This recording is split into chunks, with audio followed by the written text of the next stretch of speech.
and welcome to Weekly Reflection with Sonia Rodriguez. Today is Wednesday, the 24th of November 2021. We are going to reflect on the Gospel according to Luke, chapter 21, verses 12 to 19. Let's open our hearts and listen. But before all this occurs, they will arrest you and persecute you. They will hand you over to synagogues and prisons, and you will be brought before kings and governors because of my name. This will give you an opportunity to testify. So make up your minds not to prepare your defense in advance, for I will give you words and a wisdom that none of your opponents will be able to withstand or contradict. You will be betrayed even by parents and brothers, by relatives and friends, and they will put some of you to death. You will be hated by all because of my name, but not a hair of your head will perish. By your endurance, you will gain your souls. The Gospel of the Lord. As a child, I had to recite a verse in church, and I recall how I just blanked out. I had often practiced it, yet seeing a group of people watching me filled me with nervousness. Being a timid introvert who stuttered while speaking made me very self-conscious, and this episode only added to my fear. I did manage to somehow complete the verse with some kind help from the audience, but the memory remains. What is it about facing an audience or speaking in a group that causes many of us anxiety? Perhaps the fear of fumbling, not knowing what to say, making a mistake, being judged, labeled, or ridiculed.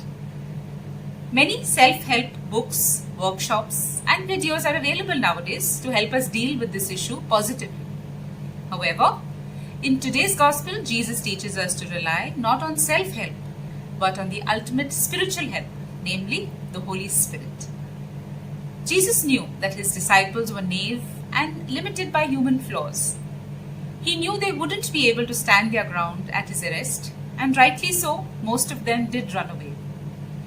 He knew that Peter, as enthusiastic as he always was, would succumb to fear and deny him, and so he did.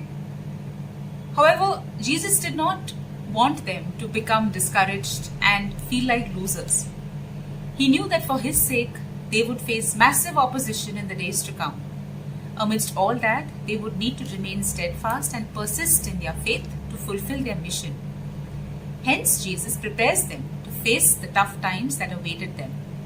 He reassures them of the power of the Holy Spirit, whom he would send after his ascension. They wouldn't need to rely on their own strength or prepare their defense in advance. The Holy Spirit, their advocate, would empower them with the courage and confidence they needed to face any opposition fearlessly.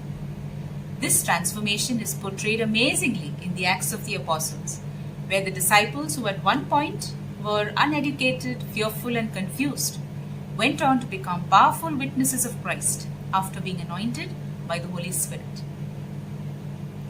This applies not only to the disciples, but to us too in every aspect of life. Anointed with the Holy Spirit, we acquire the courage to take a stand, even if it means standing alone. We are able to boldly state our opinions, though it might go against popular belief. We are able to assertively declare and defend the truth, and thus become true ambassadors of Christ and witnesses of his grace. When we come face to face with the ultimate truth in life and realize that it is only God whom we need to obey and revere, it is amazing to see how all fear and timidity simply melts away. For God did not give us a spirit of cowardice, but rather a spirit of power and of love and of self-discipline. All fright is set right by the Holy Spirit. Let us pray.